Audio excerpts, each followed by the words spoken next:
안녕하세요. 오늘은 선거가 있는 4월 10일 2024년 4월 10일 오전 10시 50분입니다. 오늘은 다른 강의보다는 조금 짧게 한 40분 정도에서 끝내야 될 것 같아요.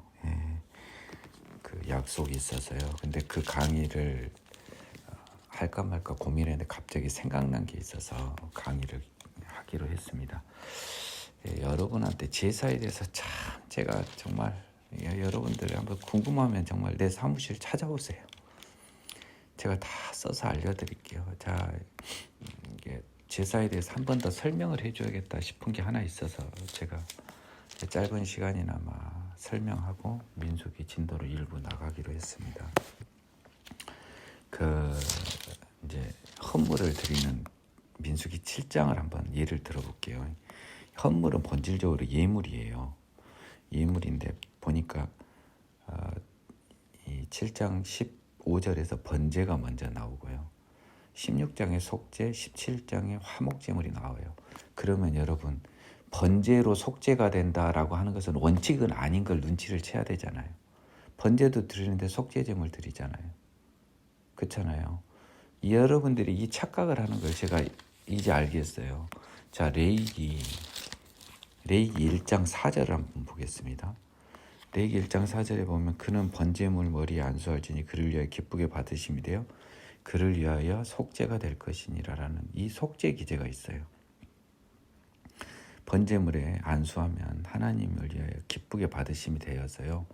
하나님을 기쁘게 하러 예물 드리러 왔는데 그 정결의 속죄제를 따로 드리게 할 필요가 없는 거예요. 그래서 속죄가 된다고 한 거예요. 화목제물 보겠습니다. 화목제물도 똑같은데요. 3장 2절입니다. 레위. 그의 예물 머리에 안수하고 회막문에서 잡을 것이오라고 바로 나와버리고 안수했는데 얘는 속죄가 될 것이고 얘는 없는 거예요. 그러면 화목제물을 지금 여러분 어디서 드립니까? 회막에서 드리죠? 성막에서 드리죠? 자, 그러면 15장 31절 볼까요? 레위기.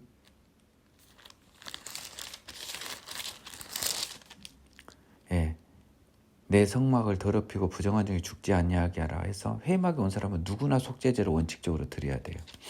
그러면 이 화목제도요. 그를 위하여 기쁘게 받으심이 되어 그를 위하여 속죄가 될 것이라가요. 생략되어 있는 거예요. 3장 2절에. 뭔 말인지 알겠어요? 그래서 원래 할 수만 있다면 화목제물과 더불어서 속죄제물도 드리는 게 맞아요. 그러니까 이 헌물에서는 화목제물 위에 속죄제물이 있는 거잖아요. 지금 민수기에. 그렇죠? 민수기 7장에는 번제물도 있지만 화목제물도 있어요. 양도 더 많아요. 엄청 많아요. 화목제물은. 그런데도 속죄제물을 따로 순념사 한 마리 형식적으로 정결의 속죄제로 찔끔 드린 거잖아요. 번제나 화목제물에 비해서 속죄제물은 한 마리라고요. 그러니까 이 속죄는 정결의 속죄제란 말이에요. 원칙적으로 번제와 화목제물을 드리면 속죄제를 따로 안 드려도 돼요. 그냥 안수하면서 하나님이 기쁘게 받는 게 번제에만 걸리는 게 아니라 화목제도 당연히 걸리는 거예요. 번제와 화목제의 차이를 둘 이유가 하나도 없어요, 여러분. 그러면 화목제물 드린 사람은 속죄가 안 돼버리면 죽어버리게요? 아니, 하나님과 화목하게 하려고 성막까지 와서 기쁜 마음으로 드리고 안수까지 하면서 근엄하게 하나님께 화목제를 드린 사람 하나님이 죽입니까? 안수하는 순간 번제와 똑같이 그를 위해서 기쁘게 받으셨으니까 하나님이 그 기뻐하신 하나님이 속죄를 당연히 해주시는 게 생략이 돼 있는 거예요. 이게 갑자기 내가 이 사람들이 왜 이렇게 헷갈릴까 해서 또 보니까 그 헷갈리게 할 게 하나 더 있는 게 번뜩 생각이 났어요. 이게 제가 레위기를 한번 봤습니다. 제가 강의를 한다면 한 번씩 들어보거든요. 여러분, 그래서 이 헌물, 제단 봉헌한 다음에 드린 헌물에서 속죄제물이 이게 안 들어가도 돼요. 원래는. 근데 할 수만 있으면 단체로 드리는 거니까 속죄제물도 드리는 게 맞죠. 근데 개인이 속죄제물 잡고 화목제물 잡고 이러면 이 개인의 제사 아닙니까? 레위기. 하나님이 또 얼마나 우리 아니 저거 드리러 온 것도 기뻐 죽겠는데 지 재물을 없애고 지 돈을 없애서 지금 하나님께 예물 드렸는데 아니 따로 속죄제물 드릴 필요 없어. 안수해서 하면 내가 기뻐 받아서 속죄가 돼. 그래서 번제를 써놨고 화목제는 굳이 안 써놓은 거죠. 여러분이 이 하나님의 이 마음을 아셔야 돼요. 지금 이거는 단체로 드리고 있어요. 지파들이. 그러니까 이럴 때는 속죄제물이 필요하죠. 그래서 대속죄일에도 속죄제물이 당연히 필요한 거고요. 그거는 속죄를 목적으로 하니까. 근데 주로 보면 생각해 보세요. 단체로 해서 여러 명이 드릴 때는요. 속죄제물 드립니다. 그리고요. 속죄제물을 드릴 때가 있어요. 여러분 한번 봐보세요. 자, 번제나 화목제는 아무 이유 없이 하나님 기쁘게 해서 가요. 근데 뭐 유출병, 나병, 나은 애들 그런 애들은요. 정결의 속죄제도 요구해요. 왜냐하면 걔들은 그들이 단지 기뻐서 드린 것도 있지만 애를 낳고 병이 나은 이런 기쁨의 어떤 혜택을 받은 애들이잖아요. 예, 그런 애들은 이 하나님께 속죄제물 비록 비둘기로 드리든지 뭐 좀 싼 걸로 드려도 속죄의 양식을 요구하는 거예요. 근데 번제나 화목제는 뭡니까?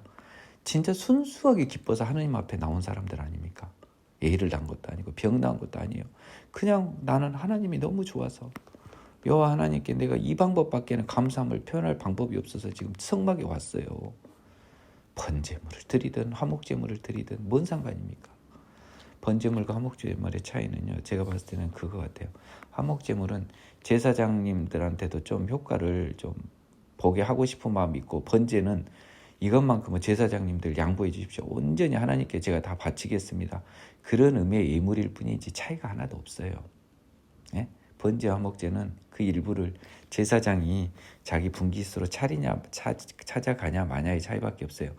그럼 제사장 입장에서는 번제를 원하겠습니까? 화목제를 원하겠습니까? 화목제를 원하겠죠. 그럼에도 제사장 눈치가 뻔한데 번제로 드린 그 사람은 이 예물만큼은 온전히 제사장 목도 아닌 화목제로 온전히 하나님께 드리고 싶은 마음이 있으니까 제사장의 그 날카로운 눈빛, 예? 정말 그 레이저로 쏘는 눈빛에도 불구하고 저기를 드리는 그 번제를 드리는 그 예물을 가져온 사람을 하나님이 얼마나 이뻐하셨을까요? 여러분이 한번 상상해 보세요. 재밌죠? 제사장이 화목제물이면 좀 뒷다리랑 가슴 좀 봤는데 저것이 번제로 드려? 그 녀석이 네가 하나님한테 그렇게 화목제로 해? 화목제 왜 번제로 해? 이러지 않겠어요? 마음속으로. 제가 너무 이제 세속적인 변호사라는 직업을 했기 때문에 딴 사람 그 심리나 이런 거를 좀 많이 생각을 합니다. 다른 사람보다는. 아이고, 제사장은 화목제면 근데 내가 봤을 때는요. 이게 이제 더 여기 이제 추측입니다만 번제도 수수료 있어요. 내가 봤을 때 이것들 받아갔어. 그러니까 번제 드린 사람들은 수수료를 냈을 거야. 화목제는 어차피 이거 차지하는 게 있는데 번제는 저거들이 그냥 노가다만 뛴데 이거 뭐 틀림없이 이 더러운 세속적 제사장이 수수료 받아갔습니다. 내가 봤을 때. 그럼에도 불구하고 번제를 드리면 그 사람 하나님께 드리는 그 마음이 굉장히 컸겠죠. 자, 이제 번제 화목제 차이 완전히 설명해 드렸네요. 저도 이제 공부를 하면서요. 제가 제일 많이 배웠던 게 이겁니다. 저도 그때 긴가민가 했거든요. 지날수록 점점 확실히 보여요. 지금까지 읽은 성경을 이제 꿰는 작업을 하나님이 이걸 통해서 하시는 거고요. 오늘 이 짧은 시간 한 40분 언도 정도로 진행될 강의를 계획하게 하시고 기쁘게 또 진행하게 하시는 것 다 나를 위한 것입니다. 나를 위한 거라고요.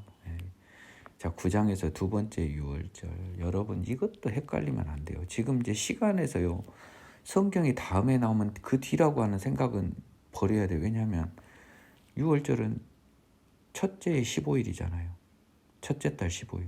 근데 지금 둘째 달 이야기를 한참 하다 다시 시간이 거꾸로 가버렸네요. 요거를 눈치챌 수 있어야 돼요. 약 한 달 정도 거꾸로 가버렸어요. 여호와께서 시내 광야에서 모세에게 말씀하여 이르시되 유월절을 그 정한 길에 지키게 하라. 그 정한 길 곧 이달 14절 날 해질 때 너희는 그것을 지키되 그 모든 율례와 그 모든 규례대로 지킬지니라. 모세가 이스라엘 자손에게 명령하여 유월절을 지키라 하며 그들이 첫째 달 14째 날 해질 때 시내 광야에서 유월절을 지켰습니다. 첫째 유월절은 애굽에서 지켰죠. 이것도 문제로 내야 되나요? 이스라엘 자손이 다 행했습니다. 그때요 사람의 시체로 말미암아 부정하게 되어 유월절을 지킬 수 없는 사람들이 있었는데 그들이 와서요. 그때 왜 시체가 있었을까요? 혹시 그때 아말렉과 싸울 때였을까요? 아니면은 또 사람이 많으니까요. 예, 그 해마다 유월절을 대비해서 미리 시체를 접근 안 해야 되는데 유월절을 지키라고 이렇게 명령할 줄 몰랐나 봐요. 여하튼 원래는 유월절을 당연히 조심해야 되잖아요. 근데 피치 못하게 시체 된 사람이 나왔나 봅니다. 우리가 사람의 시체로 말미암아 부정하게 되었다. 우리를 금지하여 여호와께 유월절 헌물을 드리지 못하게 하시면 어찌합니까? 그러니까 이 당시만 해도 나름 좀 하나님에 대한 충성심이 꽤 컸던 거예요. 모세가 그들에게 이르되 하나님한테 내가 물어볼게, 좀 기다려 하고 어떻게 명하는지 내가 들은다. 참 이게 우리 기본인 거예요. 우리 같으면 너희들은 올해는 쉬어 이렇게 할 거 아닙니까? 제일 쉬운 방법이. 아니면은 그냥 와서 하든지 하나님한테 물어봅니다. 이게 하나님의 사람의 태도죠. 그래서 하나님의 답이 이럽니다. 너희나 너희 후손 중에 시체로 부정하게 되든지 먼 여행 중에 있다 할지라도 다 여호와 앞에 마땅히 유월절을 지키되 둘째 달 14째 날 해질 때 그것을 지켜서 어린 양의 무교병과 쓴나물을 아울러 먹을 것이요. 그래서 원칙적으로 지금 유월절을 다 지켰는데 못 지킨 애들, 어쩔 수 없이 여행이라든지 부정으로 인해서요. 둘째 달 14째 날에 이거를 유월절을 지키도록 합니다. 유월절이 그만큼 중요한가 봐요. 이 비슷한 것이요, 히스기야 시대에 있습니다. 히스기야 시대도 유월절을 예외를 인정해서 한 달 연장해 준 게 있어요. 그거는 저희가 열왕기나 역대서에서 제가 말씀드리겠습니다. 공부해 보신 분들은 한번 상기해 보시고 성경 확인해 보세요. 저는 오늘 시간이 많이 없어서 열왕기서 찾아드리지는 않겠습니다. 그만큼 유월절이 중요한 거예요. 아침까지 조금도 남겨두지 말고 뼈를 꺾지 말고, 이건 다 나온 거잖아. 그런데 정결하기도 하고요. 여행 중에도 있지 않으면서 유월절을 안 지키는 자가 있다면 죽어버리는 거예요. 그러니까 유월절은 최고 큰 명절이겠네요. 이런 사람은 그 정한 길에 여호와께 헌물을 드리지 아니하였은즉 그 죄를 담당할 것. 유월절에 절대 빈손으로 나오지 마요. 여러분, 이게 하나님이 돈이 없어서 그런 분입니까? 유월절은 너희들 생명을 구해준 날이에요. 너희 민족을 살려준 날이라고요. 종에서 해방되고 장자들 죽일 거 다 살린 거라고요. 일부러 예굽 애들 죽인 거라니까요. 이렇게 죽일 수 있는데 살려서 나아가서 종인 것을 자유인으로 바꿔준 이 날에 맨손으로 온다고요.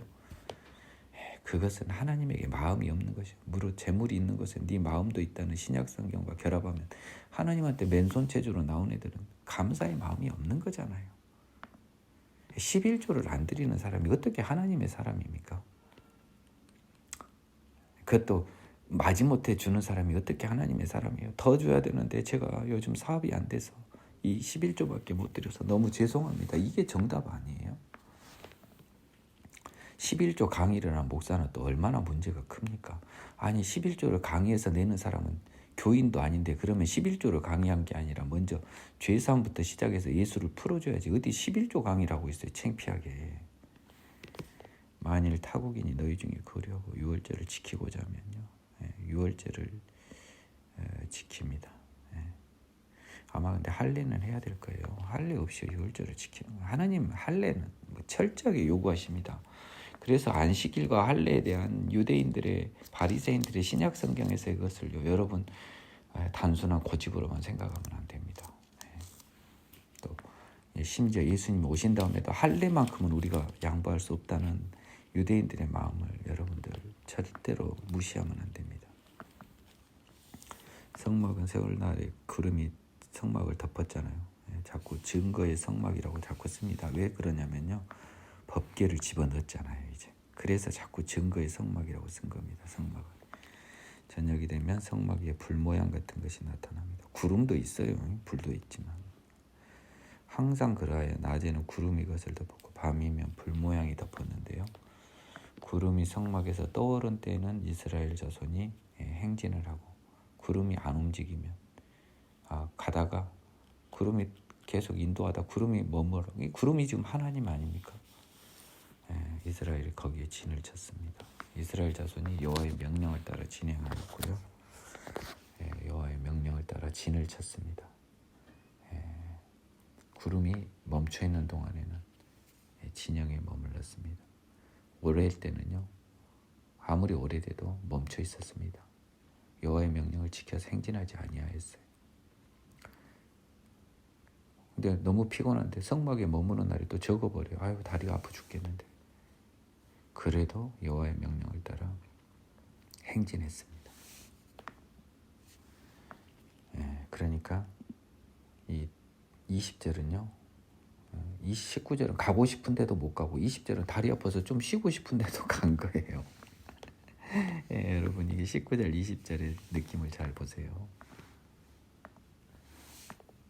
혹시 구름이 저녁부터 아침까지 있다 아침에 구름이 떠오를 때는 행진하였고 구름이 밤낮 있다 떠오르면 곧 행진하였으며 이틀이든지 한 달이든지 1년이든지 구름이 성막에 머물러 있을 동안에는 진영에 머물고 행진하지 아니하였다가 떠오르면 행진했습니다. 곧 그들이 여호와의 명령을 따라 진을 치고 명령을 따라 행진하고 또 모세를 통하여 이르신 여호와의 명령을 따라 여호와의 직임을 지켰더라. 지금 굉장히 모범적으로 지금 잘 가고 있습니다. 배로 따지면 순항, 비행기로 따지면 터뷸런스 없이 그냥 이게 비행기가 가는 거예요, 마는 거예요 하는 정도로 순항을 해요. 그 이유가 뭐예요? 여호와의 명령을 따라. 지금 여호와의 명령을 따라라는 말이 계속 나오고 있어요. 지금 20절부터 보세요. 계속 여호와의 명령을 따라. 나팔 신호. 신호를 알리는 나팔 제작을 요청합니다.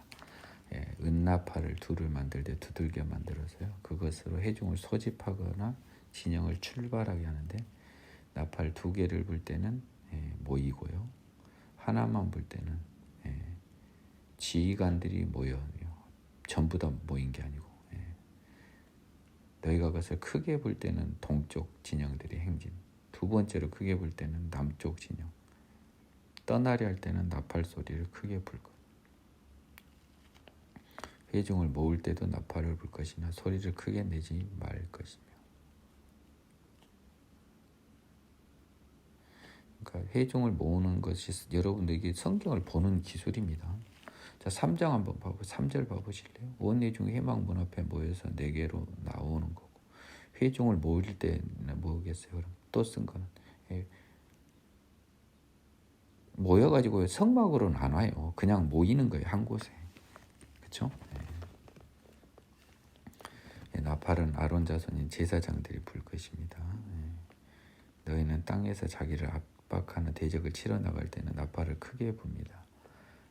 이제 전쟁 나갈 때요. 너희 하나님 여호와가 너희를 기억하고 너희를 너희 대적에게서 구원하십니다. 하나님이 같이 가신다는 거죠. 너희 희락의 날과 너희가 정한 절기와 초하루에 번제물을 드리고 화목제물을 드리며 나팔을 불라. 그러니까 또 나팔절뿐만 아니라 나팔을 불라고는 했네요. 여기 보면 그렇죠? 근데 이제 이게 시들시들해지다가 이제 7월 1일 날 새해 때 특히 새해 때 나팔은 의미가 있어서 그걸 나팔절이라고 불렀나 봅니다. 다른 절기에도 나팔을 불었습니다. 하나님이 기억하신대요. 나팔 소리를 듣고. 이게 이제 첫 나팔인데 우리 마지막 나팔, 우리 찬송가 나팔 불 때 마지막 예수님 오실 때도 또 이 나팔 소리가 울리는 거죠. 어제 우리 대학원에서 요한계시록 공부를 하다 휴거를 어떤 분이 근데 그분도 휴거 잘 몰라요. 내가 봤을 때 그냥 외운 건 그냥 교리적으로 하시는 것 같아요. 내가 봤을 때 휴거를 부정하는 듯한 이런 느낌. 여러분 성경에 휴거 써졌어요. 바울도 썼어요. 말 같은 소리를 하세요. 예수님 오신 날 공중에서 주를 영접해요. 어디 말도 안 되는 소리를 하고 있어요. 이단들한테 속았다고 휴거가 없어져요. 이 어디 바보 멍청이들도 아니고 어제 내가 수업 시간에 얼마나 어이없었는지 정말 가만히 있었는데요. 진짜 그 울분을 지금 여기서나마 제가 작게 표출합니다. 하나님이 성경에다가 데살로니가서에서 마태복음에서 요한계시록에만 나왔어요. 내가 그랬잖아요. 요한계시록에 근거 규정이 바로 복음서에 다 나와 있다고. 요한계시록에 헛소리가 아니라고, 하나님의 말씀이라고. 바울도 데살로니가에서 3층까지 갔다 온 그분이 공중에서 주를 영접한다고 했는데 뭐 휴가가 있네 없네. 그런 사람들은 근처에도 안 왔으면 좋겠어요. 그런 사람들이 무슨 신학대학원에서 교수를 하고 신학대학원에서 목사를 하겠다고 하는지. 어차피 지금 상당 기간 이 사이트는 익명으로 진행될 수밖에 없어서 제가 진짜 그분들한테는 한 몇 년 뒤에나 들릴지 말지 하겠지만 이게 이제 울분입니다. 울분 개인적으로. 그런 사람들 천국은 왜 믿어요? 또 그거 뺄 건 빼고 늘 건 는 사람들이. 아니 무슨 이만이나 정명석이가 써먹고, 이장님이 담이 성교회가 써먹었다고 그게 없어집니까? 잘못 써먹은 애들한테 그런 거지. 우리는 종말 때는 우리가 그걸 경험 못할지언정 예수님 재림할 때는 공중으로 다 들린다고 써졌잖아요. 말 같은 소리 하세요. 비유라고요? 알아서 하세요. 천국도 비유겠네요, 여러분들한테. 바울이 써서 저는 더 믿음이 가요. 하느님이요, 바울이 데살로니가에서 그걸 쓰게 만들었다니까요. 너무 화가 나서 데살로니가 한번 보고 오늘 화나서요. 제가 오늘 진짜 그것 때문에 이 강의를 하라고 한 것 같아서 일단 하랍니다. 이제 11장까지 할지는 모르겠습니다만 11장까지만 하고 데살로니가 한번 보겠습니다.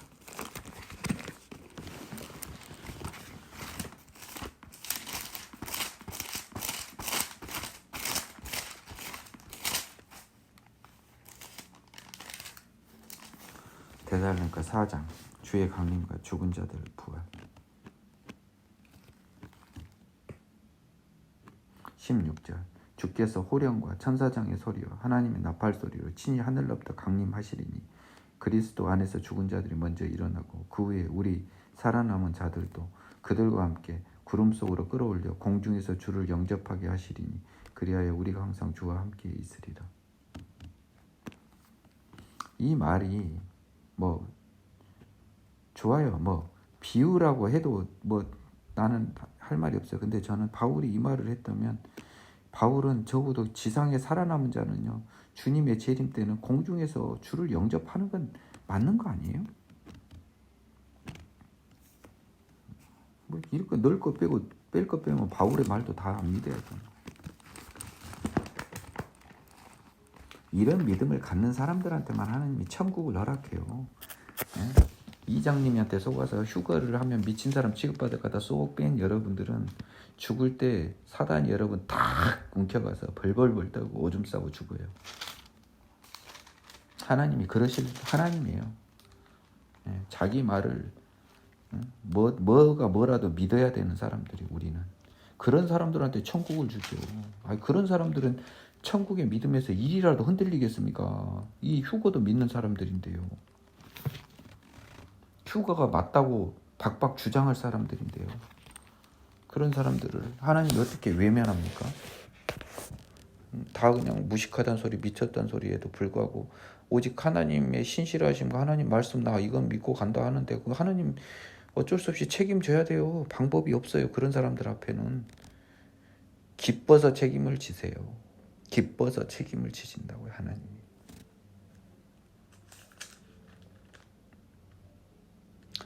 드디어 이스라엘 자손이 행진을 시작합니다. 둘째 달 20날에 구름이 성막에서 떠올랐어요. 그래서 시내 광야를 드디어 대장정을 시작합니다. 시작은 좋았어요. 출발하여 바란 광야에 구름이 머무르니까 바란 광야에 다시 진을 쳤겠죠. 이와 같이 그들이 여호와께서 모세에게 명령하신 것을 따라 행진하기를 시작하였는데 선두로 유다 자손의 진영 군기에 속한 자들이 행진했습니다. 암미다답의 아들 나손, 이사갈, 스불론이 그들이 1번 진영의 동쪽에서 행진할 때요.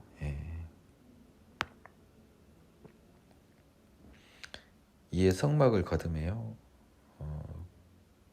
게르손 무라리 자손이 성막을 메고 출발했습니다. 노가다성이고요. 그 다음으로 그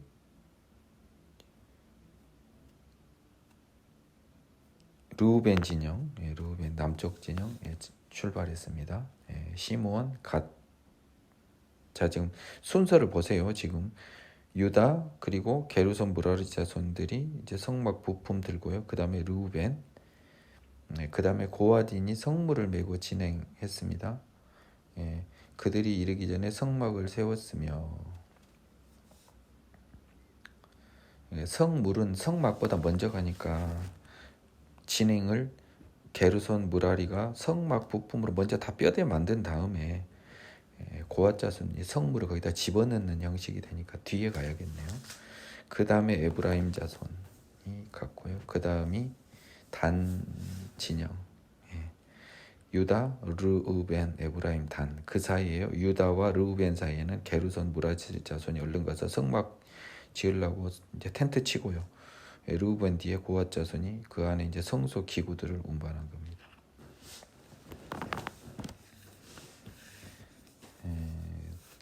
그 지금 이제 성소의 기구들 중에요.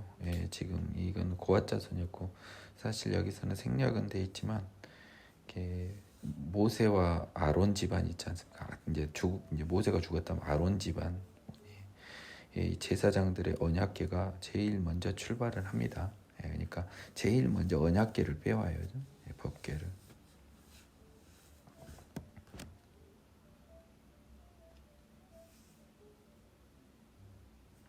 이스라엘 자손이 행진할 때 군대를 따라 나아갔더라. 르우엘의 아들 호박에게, 이제 모세 장인은 이제 르우엘이라고 했다가 이드로라고 했다고 하는데, 이제 아들은 호밥인가 봐요. 묘세 처남입니다. 여호와께서 주모하신 곳으로 우리가 행진하나니 우리와 동행하자. 그러면 선대하자고 모세가 처남을 이야기했는데, 호밥이 나는 가지 아니고 내 고향 내 친족에게로 가리라. 모세가 이르되 우리를 떠나지 마소서. 당신은 우리가 광야에서 어떻게 진칠지를 아나이다. 우리의 눈이 되리다. 우리와 동행하며 여호와께서 우리에게 복을 내리시는 대로 당신에게 행하리이다.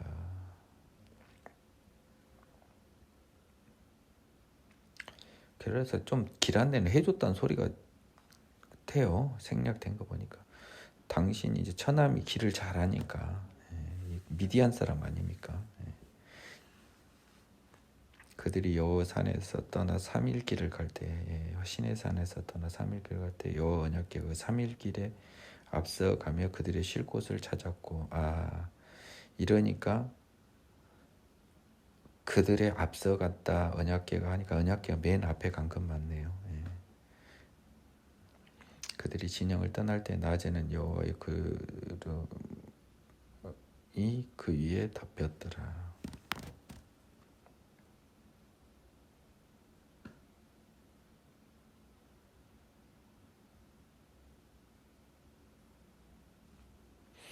자, 여기서 구름이 그 위에 덮였다는 뭐예요? 증거궤 위입니다. 증거궤가 먼저 멈췄잖아요. 그 증거궤가 쉴 곳을 먼저 찾는 거예요. 가서. 그래서 그 구름이 딱 멈춰 있으면 뒤에 후진들이 와서 증거궤에 와서 딱 멈추는 거죠. 그런 의미입니다. 그런 느낌입니다.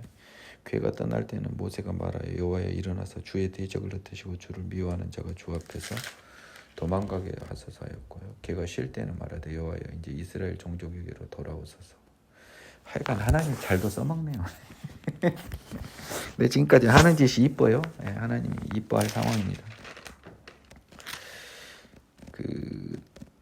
이것이 또 저를 좀 헷갈리게 합니다. 11장이요. 제가 여기까지는 좀 하겠는데요. 이 11장의 구조가 독특합니다. 첫 번째로 출애굽기에서 시내산 가기 전에 이미 메추라기가 나왔어요. 여러분 기억하시죠? 출애굽기에서 시내산 가기 전이라고 분명히 이야기했고요. 시기적으로. 근데 만나와 메추라기가 이미 다 나와버렸단 말이에요. 제가 봤을 때는. 근데 여기서요. 만나와 메추라기가 시간을 달리해서 이렇게 출애굽기 16장에 보면요. 이렇게 신광야에 이르고 막 이렇게 한데 줄여 죽는 듯 하니까 떡과 고기를 배불리 먹었다고 해서요. 바로 나와버렸거든요. 일찍 나왔어요. 근데 디베라가 왔어요. 그러면 우리가 이 하나님의 말씀을 믿는 우리는요. 요건 또 시간을 좀 빠꾸래도 좀 심하게 빠꾸로 해버린 거예요. 뒤로. 그렇게 생각해야 됩니다. 저는 밑도 끝도 없어요. 그러니까 여러분들 시간에 속지 말라고요. 이 장수가 뒤에 났다고 시간 뒤가 아닙니다. 다베라네요. 디베란 이때가 다베란 줄 디베란 줄 다베라예요. 다베라. 건성건성이라. 제가 건성건성이라서 가르치면서 해야 정확히 보게 되는 것 같아요. 백성들이 원망하니까 진노해서 진영 끝을 살라버렸는데요. 또 이러니까 모세가 또 살려주세요 해가지고 불이 꺼졌는데 그것이 다베라입니다. 자, 요것이 한참 전이게 분명해요. 왜냐하면 그 메추락 이야기가 나오거든요. 그리고 얘들이 불만을 표시해서 지금 불에 사르는데 만나 메추라기 할 때는 그 이야기 안 나왔는데 여기서 보니까요. 먹는 거 갖고 타령하다가 몇 명 죽었어요. 지금 보니까. 그들 중에 섞여 사는 다른 인종들이 탐욕을 품으며 이제 결국은 뭐냐면 이 섞여서 이방인도 왔잖아요. 이것들이 먼저 이스라엘들을 꼬신 거예요. 이스라엘 자손도 다시 울며 그러니까 섞여 살지 말라고 했나 본데 누가 우리에게 고기를 주어 먹게 하랴.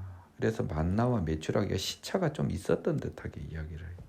우리가 애굽 있을 때는 값없이 생선, 오이, 참외, 부추, 파, 마늘 먹은 거 생각나고 이 사기꾼들 이 가증한 것들 보세요. 너희들 노가다를 얼마나 뛰었냐. 하루에 14시간씩 일하고 겨우 고기 먹어놓고 이제 일은 일대로 안 하고 고기는 고기대로 먹고 싶대요. 이게 우리 인간이에요. 이제는 우리의 기력이 다하여 만나에는 보이는 것이 아무것도 없도다 하니 만나 이야기는 이전에 했고요. 백성이 두루다니며 그것을 거두어가지고 절구에 찢기도 하고 삶기도 하고 과자 만들어서 맛이 기름 섞은 과자 같은 건 이미 이야기했습니다.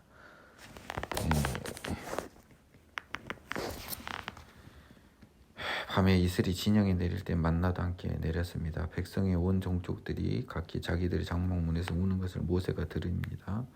그래서 여호와가 진노가 크고요. 먹는 것 때문에 우니까요.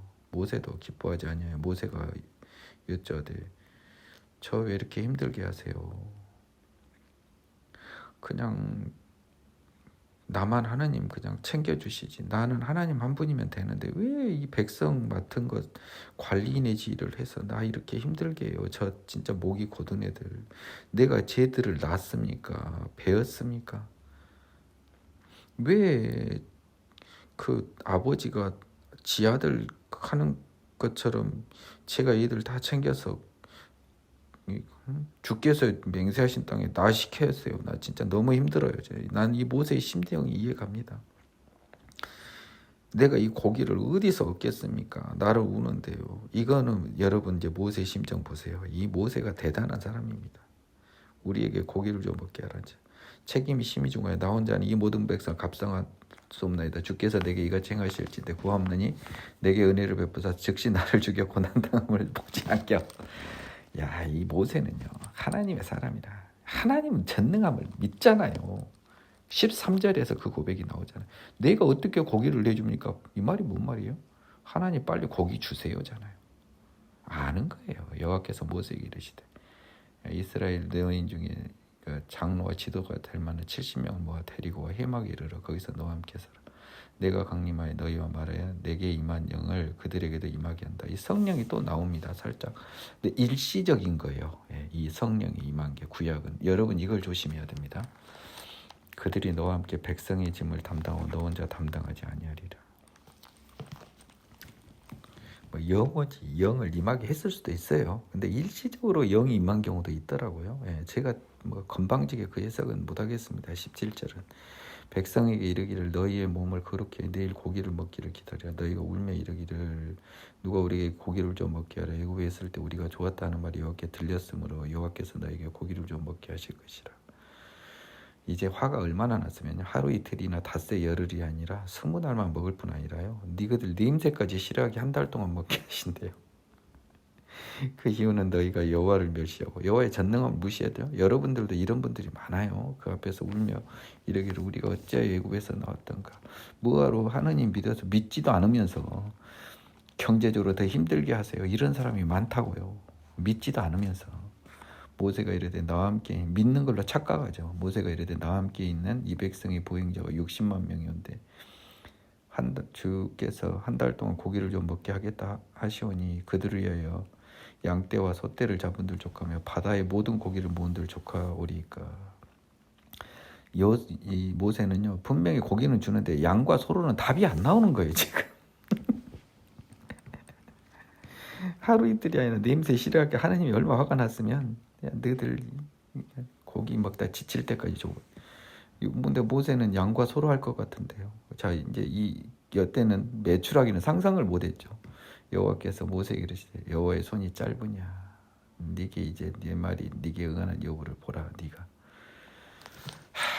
참 은혜로운 말씀 23절 여호와의 손이 짧으냐 모세야 이제 내 말이 네게 응하는 여부를 보리라. 아이고 하나님 저한테도 제발 그 여부 좀 빨리 좀 봤으면 좋겠어요.